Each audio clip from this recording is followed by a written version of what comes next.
everyone, and welcome back to Table for One, a show where I talk and you listen, or you don't. Sometimes I listen to podcasts and I'm not even listening to the podcast. I'm like singing songs in my head or something like that, or like, I don't know, like just using it as background noise or something. But it's in your ears. My voice is being so beautiful in your ear holes right now. So, yeah. I'm feeling a little guilty this week because I haven't really prepared for this podcast. And that might be because, I'm going to say it's because I got my wisdom teeth out, but it's really because your girl is kind of low-key lazy. Oops. And it's hard to come up with ideas, but like my goal is to just do it every week, and here I am. I'm doing it, so that's okay. But another reason why I've been busy is because, guess what? I got a job. I know. I mean, is it a real job? Like, no. But yes, I'm making a website for my career counselor. It all comes full circle, She counsels me, I help her, and without her counseling me, would I have even helped her? I don't know. But I'm making the site on Wix, and I'm familiar with Wix, and I think it looks really good so far. So I'm really excited about that. It gives me something to do. So period. Another thing I want to talk about, so I walk a lot, okay? I calculated this week, I walked probably like 70 kilometers, and that's kind of more than usual because like my wisdom teeth, but also sometimes I go to the gym instead of walk. Well, I still walk to the gym, which is like 40 minutes, but it's not as long as like 3 hours or 2 hours. But the gym that I go to, it's as if they don't have air conditioning. Like they do, but it's stingy. You know what I mean? Like there's air conditioning, but in a gym, it should be like blasting cold. I want to be like frigid when I walk into the gym, and I'm just not, and I just hate it. So I've just been doing like more walks, and this week the heat, all of a sudden, I don't know what happened. It was like snowing 2 weeks ago. Now I walk outside, I'm like blasted with a wave of humidity. I can't even breathe. It's like the sun is like seeping into my pores the second I open the door. Girl, like if you, like for example, like Australia, yeah, it gets to 40 degrees, but like it's a pleasant 40 degrees. Like it's 40 degrees by the water. Like there's no humidity.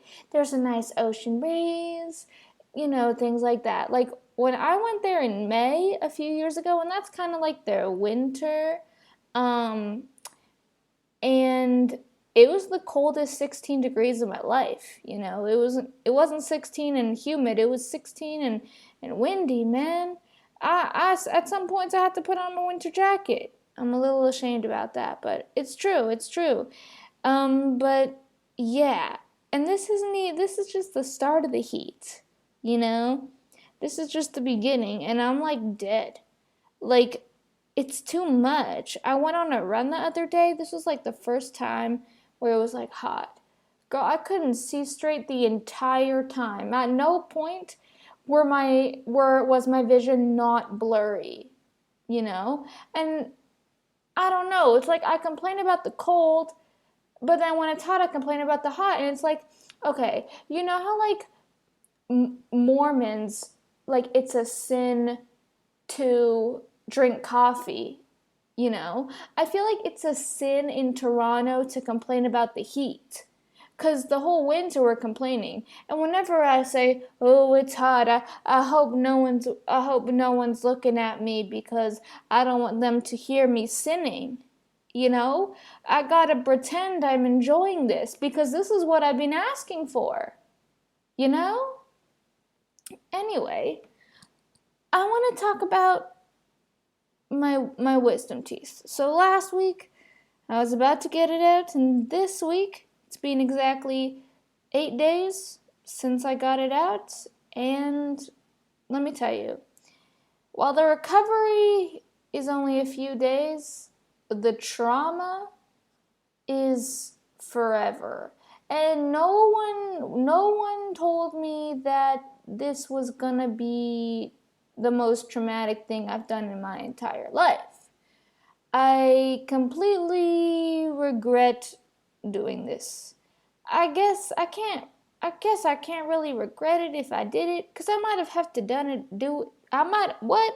I might have had to do it eventually, but I maybe I would rather my wisdom teeth just grow in and ruin my whole mouth, you know? So let me tell you, so I walk in, and I'm kind of excited for the laughing gas because, like, you see all these videos and everyone's acting all funny and goofy on it, and I'm like, maybe I'm gonna be silly goofy too. I wasn't. So he first put the numbing gel on me, and he's talking to me, asking these questions, and then all of a sudden, when I try to answer, it's just like, oh, I can't talk. I don't sound like that, but so after he did that, so my mouth is numb. Okay, just remember this. He then puts like the little mask on you. It was first pumping oxygen, then it started pumping the laughing gas. And he's like, "Oh, are you feeling it?" I'm like, "No, I don't think so, girl. Like, I don't know what I was waiting for." He never really told me what I was waiting for, you know? Then all of a sudden, I couldn't see. I don't know if my eyes were closed or open, but whatever it was, I couldn't see. I couldn't open them. I don't know. I couldn't hear. There was a ringing in my ears. My hands were tingling. My feet were tingling. I genuinely thought I was dying. I might have been dying. I don't know. So I was trying to scream, like with my stupid numbed mouth, to tell them that, like, I don't know, something's happening, but nothing was working. I didn't know what. I couldn't scream because it was numb. And then I was even trying to force myself to cry, like forcing the tears to come out of the ducts, because so they can tell that something was wrong. And then suddenly, like, I came to, or whatever. And he's like, "Are you okay? You were kind of freaking out a little bit." And I was like, "I think I just died. LOL." He didn't seem fazed.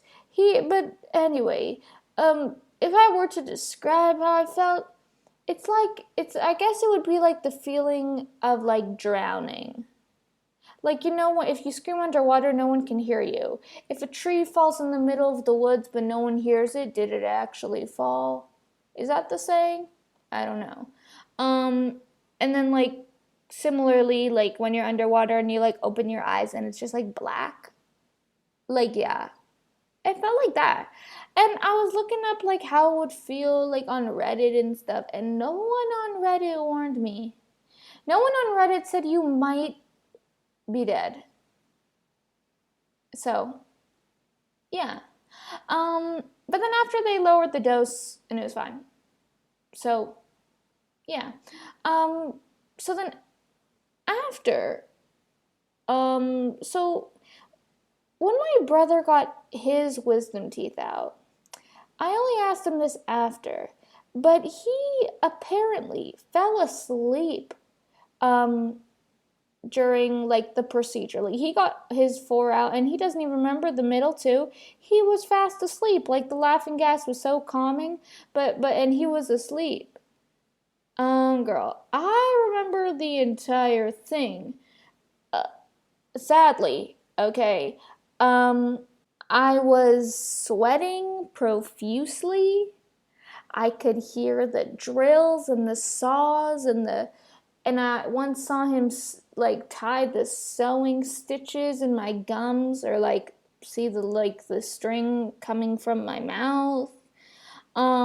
He would always ask me, "Are you good?" And I would just give a thumbs up. I don't know, but I couldn't like feel anything, so it was just noises and all that. I could feel a little bit, the top left tooth, a little, but I mean, you know. And then on my last tooth, what I didn't know was that one of his assistants was like probably new or something, and he's like, "Hey, if you put the suctiony thing like this, then I can't see what I'm doing." And she's like, "Sorry, like, whoa, like, just tell her what to do. Don't make this a teaching moment." He was like, "Do you think I can see this? Just say I can't see and move it. Don't let her think she's holding a section in my mouth." Anyway, then finally it was over. Thank God. It literally took like 40 minutes. 40 minutes of my life that I'll remember forever. Yeah, I was like in such a cold sweat. Like when I got home I had to like change my clothes. I was drenched. And he even asked, "Do you want to keep your teeth?" And I was like, "Hell yeah, I want to keep my teeth." I walked out with 0 teeth in my pocket. He didn't give me my teeth. What the heck? So rude.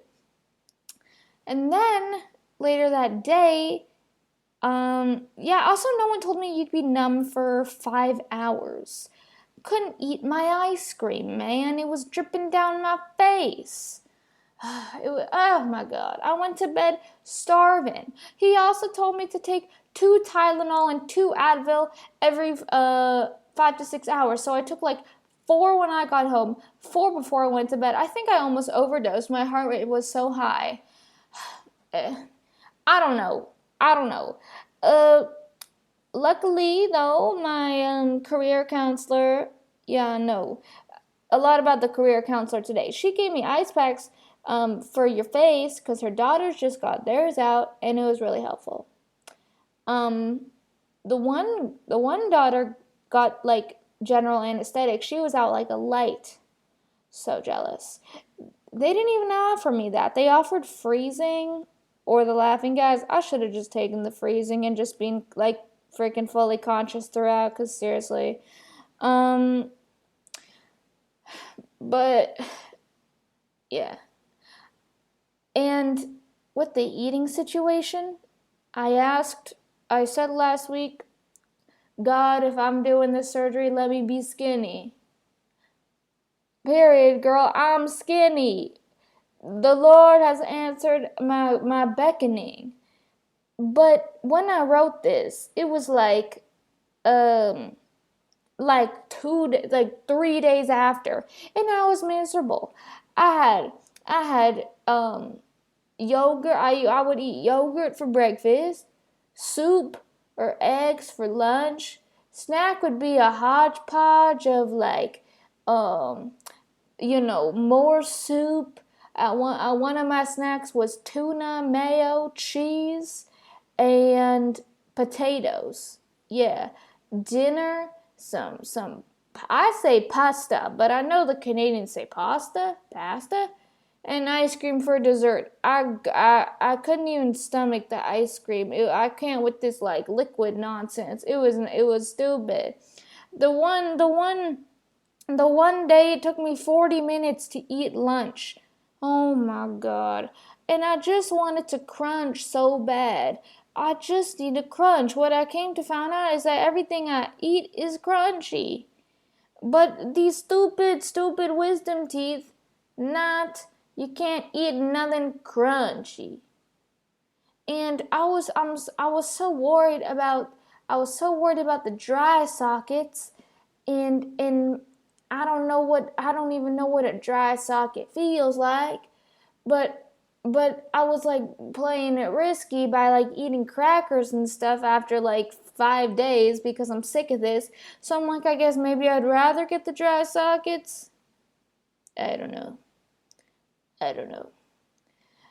On the first day of my surgery, or the second day, third day, I wrote, I regret doing this goddamn surgery preemptively. I should have either waited for my wisdom teeth to grow in, which makes them getting out easier, or wait for them to grow in, and they never do, and then I wouldn't have to get the surgery, period. There was this one stitch for a few days that was like stabbing my tongue, which was lovely. And on Saturday, I still went to improv, of course. And it was like I was on like a Botox, like lip filler.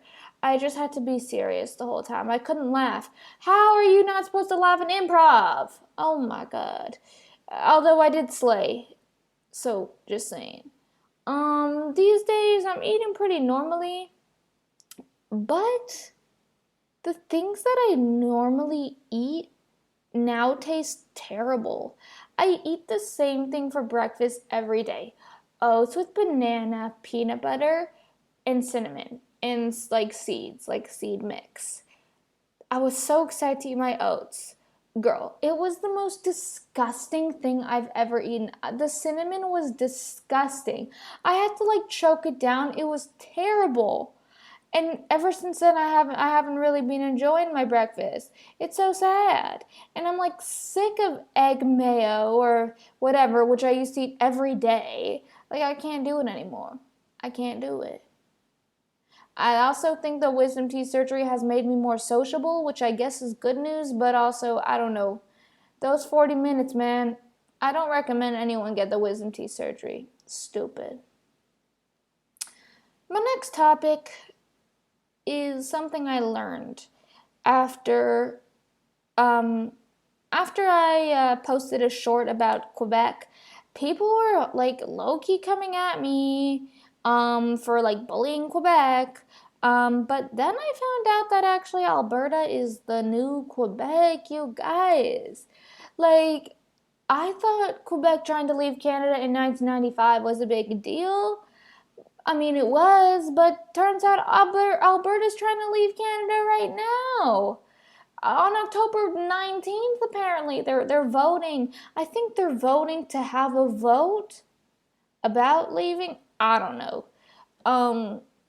So earlier this year, Alberta, no, I don't think it was Alberta. I think it was some other entity. They launched a petition, and 300,000 people said they wanted to be separate from Canada, and 400,000 people said they wanted to stay, which is a little bit concerning, and the total population of Alberta is 5 million. So that's kind of a lot of people who voted, but not all. Although I'm not surprised because Alberta is like the America of Canada, you know what I mean?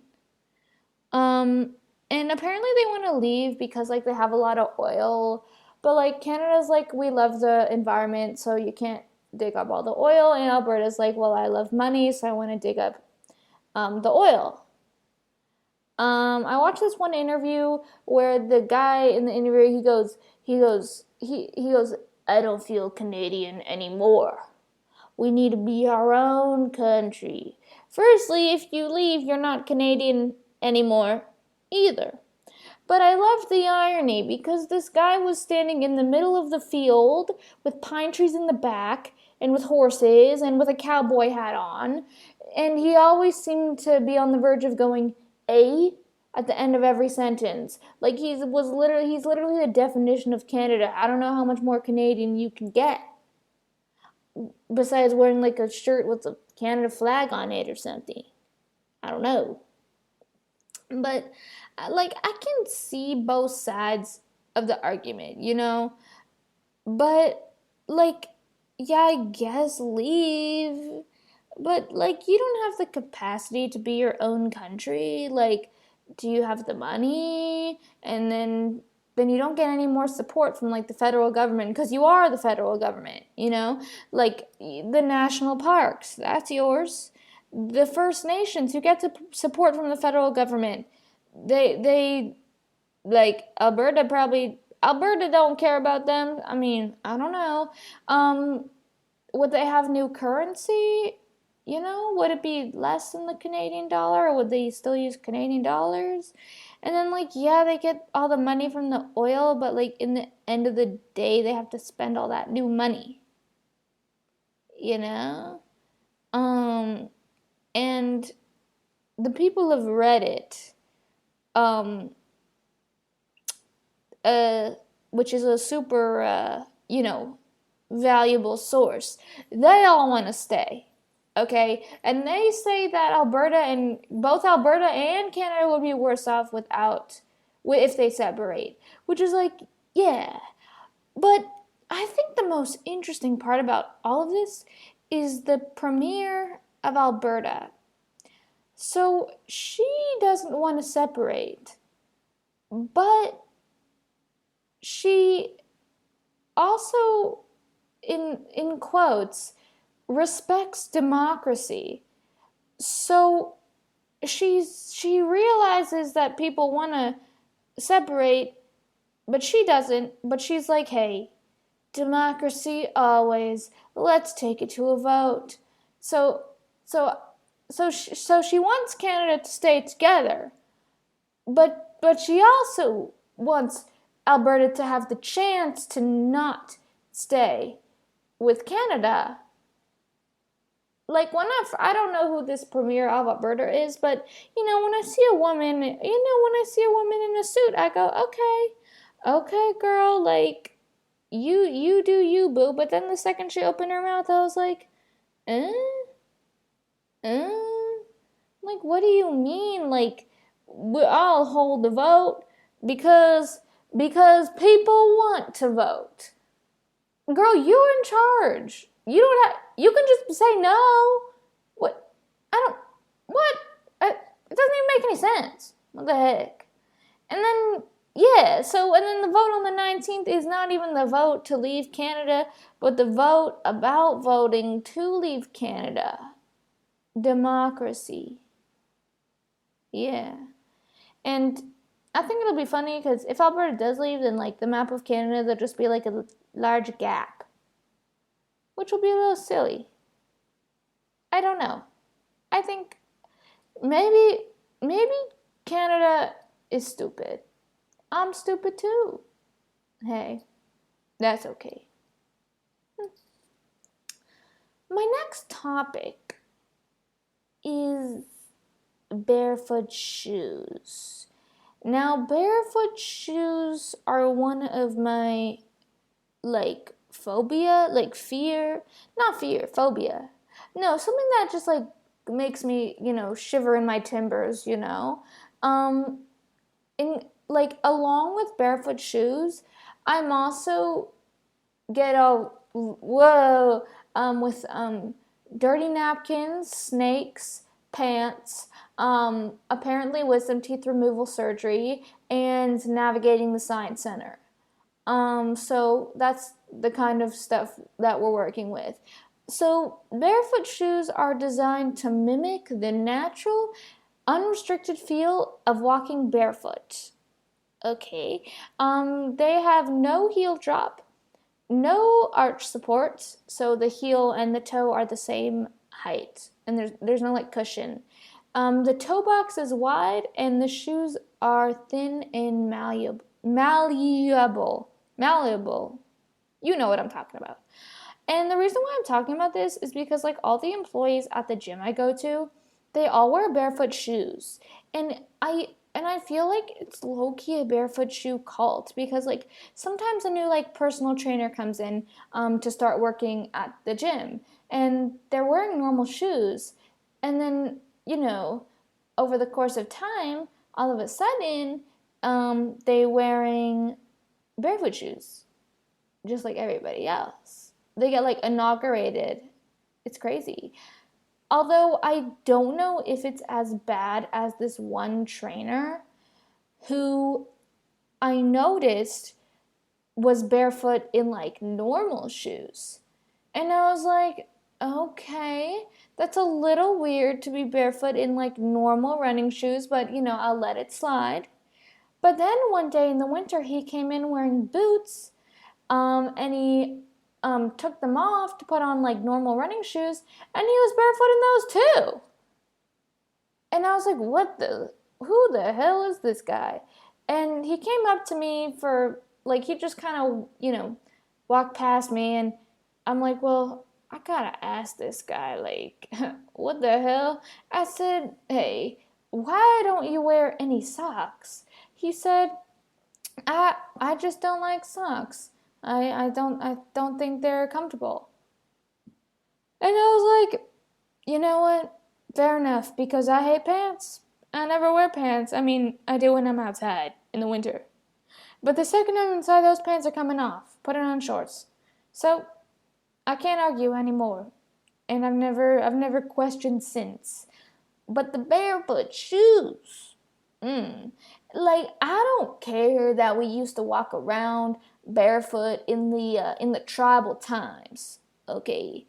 I'm looking around right now, and I don't believe I'm in a cave going ooga chaka ooga, you know? I believe I'm in an air conditioned room. And when you're in the air conditioning, you wear normal shoes, okay? Like, haven't humans evolved to have flat feet at this point? Like and thin feet that are poor to walk on because our feet have adapted to the shoe industry? Haven't we adapted to the overpriced and overcushioned shoes? We're not designed for barefoot shoes, you know? And then, like, there's barefoot shoes with, like, the toes, like, individual toes, which is terrifying. But even the barefoot shoes that are just, like, one thing, like a normal shoe, that's scary too. They look like high-tech socks, and it really shakes me to my core. Like, at least the individual toe ones, you're committed to the bit, but like the sock vibe one, I don't know. And when these personal trainers be walking around in these, it's like they can't even walk properly. Like, literally, what is happening? Like, what are we doing? Can't we just wear normal shoes? Like, I have flat feet, okay? I can't wear barefoot shoes. I need a heel drop. To be honest, if I wore barefoot shoes, I think my feet would be worse off. Literally. And what I learned on TikTok is that there is so many types of barefoot shoes. Like, I thought there was just like two types, like toe or, like finger gloves or mittens. But there's this lady on TikTok. She goes by Barefoot Brit, okay? And she always appears on my For You page and just spreads wisdom of the barefoot shoe world. So there's not just like barefoot running shoes. No. There's barefoot boots, barefoot sandals. She was once wearing like barefoot, like almost like ballet flats, but they had like individual toes, which really scared me. And then even barefoot dress shoes. And like when she shows these shoes, like they just look so wide, and it's weird. It's just weird, And it's like at least if you're wearing the normal barefoot shoes, it's like designed for to be a barefoot shoe. But these barefoot shoes that are mimicking normal shoes, I'm so terrified. Like a dress shoe, like a man's dress shoe, but wide and malleable and thin. It scares me, you guys. I don't know, like, it's so scary. And like, she's always saying that normal shoes aren't foot shaped, but as long as I'm wearing normal shoes, my feet will adapt and become shoe shaped. It's not that the shoes have to adapt to the feet, it's the feet have to adapt to the shoes. 'Cause at the end of the day, yeah, that's all I have to say. My feet will be skinny and weird. I don't care. When I'm old, I don't care. My big toe will be like basically crossing over my other toes. At least it'll fit my shoes. Like, what? I don't know. The barefoot shoe, I don't know about these barefoot shoes. I really don't know. I get it, but I don't get it. And it's like, oh, if you're just gonna wear barefoot shoes, then like go barefoot. Or are you nervous? Like, if you want the full experience, and like, step on some glass in the meantime while you're at it, you know? And like, her feet are so wide. Like, of course they fit into the barefoot shoes. Mine won't. They're skinny. They're for normal shoes. But she scares me because I think she mentioned once that she doesn't speak to the people in her family that don't use barefoot shoes, which is a little insane and scary. Family divide over type of shoe is something I would never think would happen, but only in the modern times. Only in the modern times do we have the barefoot shoe side of the family and the normal shoe side of the family. Let me tell you, I'm the normal shoe side. So, The final thing I want to do, or maybe the second last thing, but we'll see. We're going to play a game because I kind of like doing this on my own time, but we're going to do it together, okay? This game is called Guess the Price of the House by what I'm saying, because you can't see. So, yeah.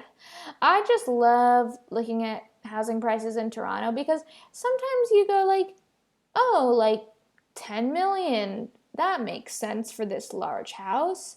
But then you go somewhere else and it's not 10 million, it's like 1 million. In Newfoundland, not in the main city, but on like the outskirts or like in other small towns, but like reasonable to live in. The houses were like 80K.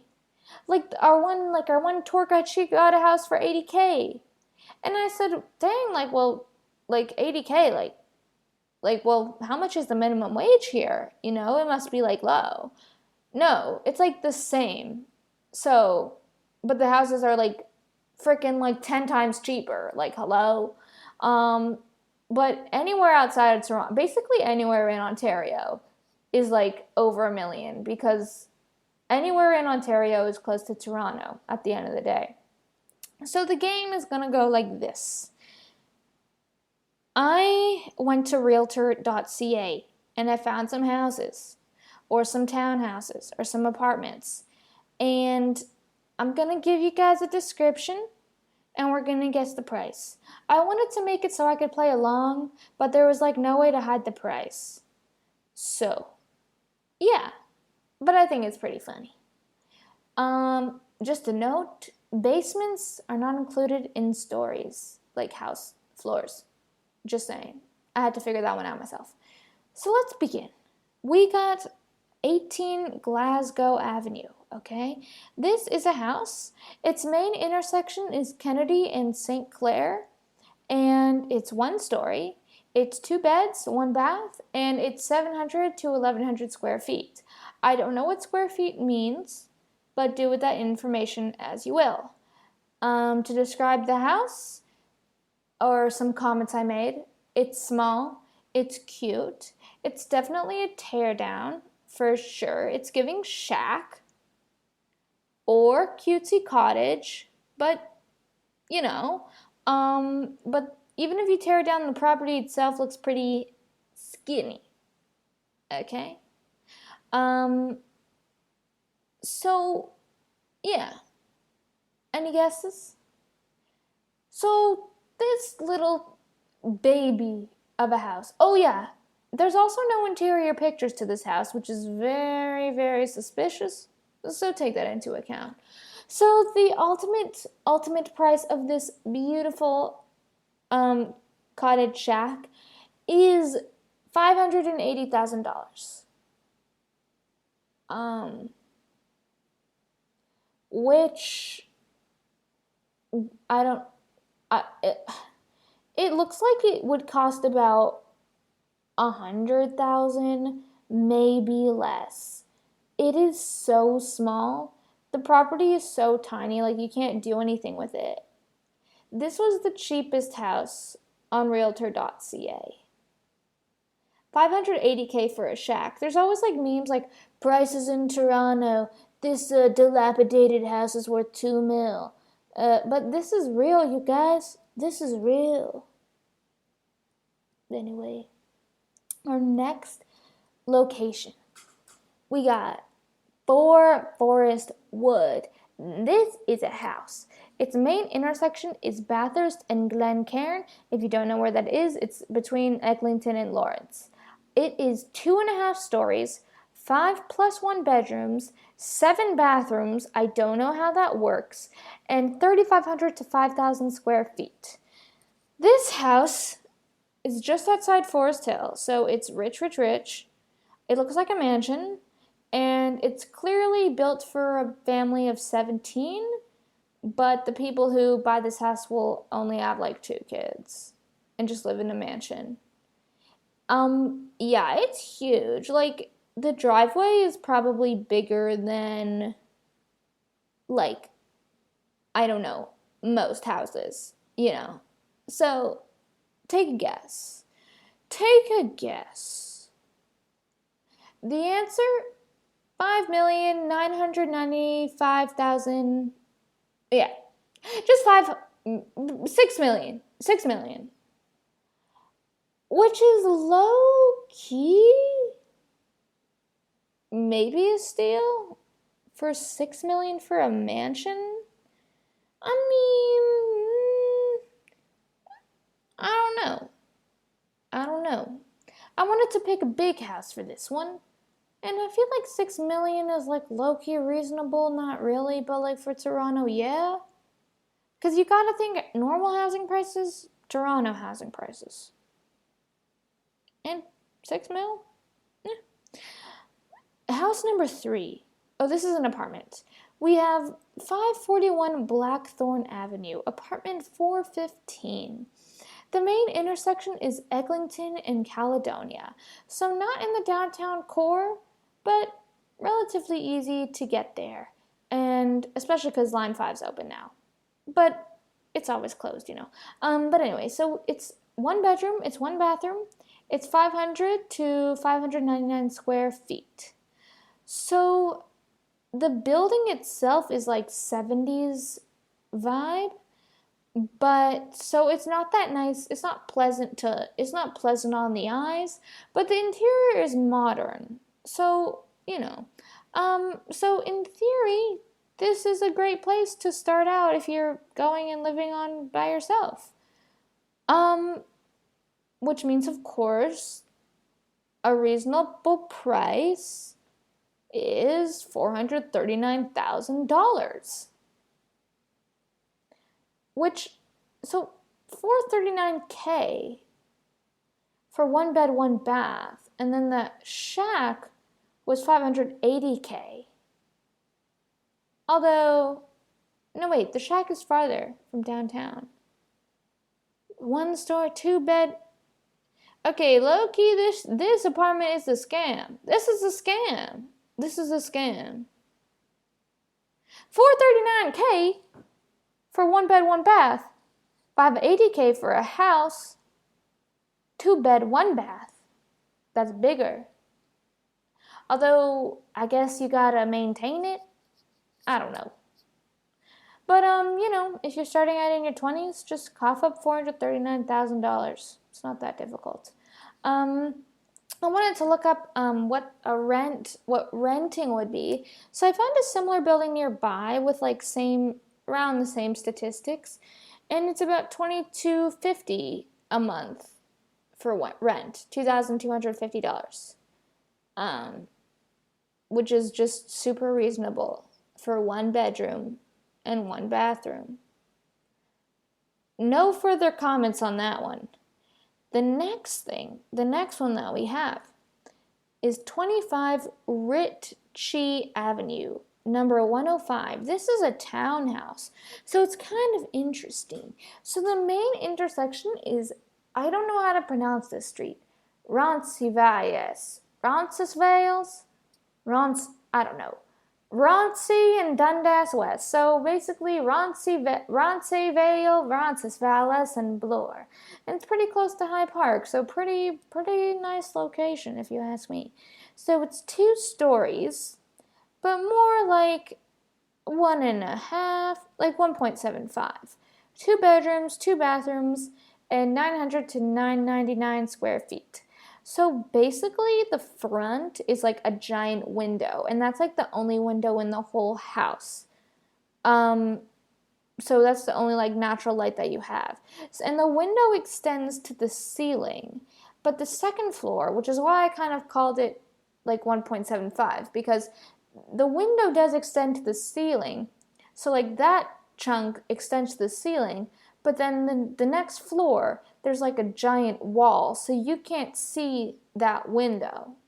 Are you picking up what I'm putting down? Because, like, I'm looking at pictures here to describe it, but you don't got any pictures. But you know what I'm saying? So, like, the main bedroom is literally a dark box, which is sad. But you know, it's whatever, I guess, if you like that. So yeah, so it's kind of given like prison cell. Same with like the other places in the upstairs, but it's alright. So what do you think the price of this is? Oh, and the interior is pretty modern as well, if that changes your opinion. Well, we got a $999,000, which I think I wrote down that this is a steal, but no, it's not. This is not a steal. $1 million for this? Nah, it's small. $1 million? But the shack was only $580,000. We gotta compare everything to the shack because seriously, like the mansion from number 2 was $6 million, which makes sense because it is like 6 shacks put together, or like 12, you know. But this, like, it's nice, but $1 million, $1 million. I think you can do better for $1 million, to be honest. I saw other townhouses that were also like kind of reasonable, like not reasonable, like kind of around $1 million, which I thought was reasonable, like at the time. But now that I'm thinking about it, it's just like a stylized apartment, especially this one. Like, it's not really a house. I guess it is. $1 million though? You don't get any natural light though. I don't know. You know, they brighten up these pictures a lot. I don't think it's actually that, you know. Like, when there was like a 3D tour of this one, and you'd think they would take nice pictures, but that bedroom was dark. I couldn't see nothing. And that was them trying to make the house look good. Like, what the heck? Our final place is really interesting. It is 189 Queen East, number 7. This is an apartment, but not really. I wanted to pick something on that Queen East strip between like Jarvis and the DVP, because if you know Queen East, you know it's a little, you know. Like this, the main intersection is Queen between Jarvis and Sherbourne, which is, it's a little scary. But what is crazy about this, it is 2.5 floors, 1 plus 2 bedrooms, 2 bathrooms, and 1,200 to 1,399 square feet, and you get access to the roof. This place is so cool. It's an old boiler factory, and you get the entire half of this like building factory. So you get a building. So it's not an apartment. It's like a multi-story house. And the layout is so confusing. I had to do external research, I know, to figure out how this building works because you see the first floor and you see a door. And then you go to the next floor and you see a door. And you're like, what? And it's like, since you get the whole house, whole half of the place, you can like enter through whichever level you want. Like, what the heck? And like, the design is like, there's like bricks and it's like wood and like bricks and like metal and like pipes and it's like giving industrial and it's like so cool and you get your rooftop patio and you get like you get like a ladder to the roof and it's like so cool. And like the second door, it's like there's like windows but it's not to the outside, it's to like a picture of the forest. Like, hello? Like, making it seem it's the outside. Like, it's so weird. Like, clearly these pictures were definitely, like, whoever laid out this house was definitely a man. Because this is giving rugged man pipe construction. Like, I'm looking at it right now. The carpet is like black and white looking piano thing. The couch is white. The chair is black. Everything's like wooden and it's like, man. Like, you know what I mean? So you get half a house. You get half a house. Guess the price. Queen East, though. Only 1.1 mil for half of a house. Like, this place has like a million bedrooms. There's like a den, reading room. Like, they have like extra rooms because the place is so big. Like, that is so good. Like, why is that actually a steal? Like, I was expecting, like, I don't know. Honestly, I was either expecting, like, 200,000 or 500 million. But this is, like, you literally get a building. And I think the other half of the building, like, there's no one in it, so you basically get, like, you don't even have to worry about noise or nothing. It's so crazy. And, like, I did see it was on Realtor for like 40 days, so I guess everyone kind of knows the area. But I was thinking like low-key, if you like buy it, and then when the area becomes like more built up, you sell it, it'll be like 10 times the price. Like, you know? And when they finish opening the Ontario line, it's right across from Moss Park Station. So, I mean, 1 million for a literal building? Half a building? I don't know. So that was the house game. I hope you guys enjoyed it. You know, email me and tell me how much prices you got. Because some of these are shocking, but at the end of the day, I'm like, maybe it makes sense. It's Toronto after all. I don't have enough time for my final topic, but next week is a very, very special episode because I will be reporting live from FIFA. The FIFA World Cup is coming to Toronto. The first game is Friday, June 12th, and I'm going to be there. I'm going to go to Queen's Park. I'm going to see that ugly field. I'm going to go to the FIFA Fan Festival. Check that out. I'm going to go to the BMO Field, and I'm going to record all my reactions live on the premises. I mean, as close as I can get, because I'm not buying any tickets, please. That's expensive. So, I hope to see you guys. I'm not gonna see you guys.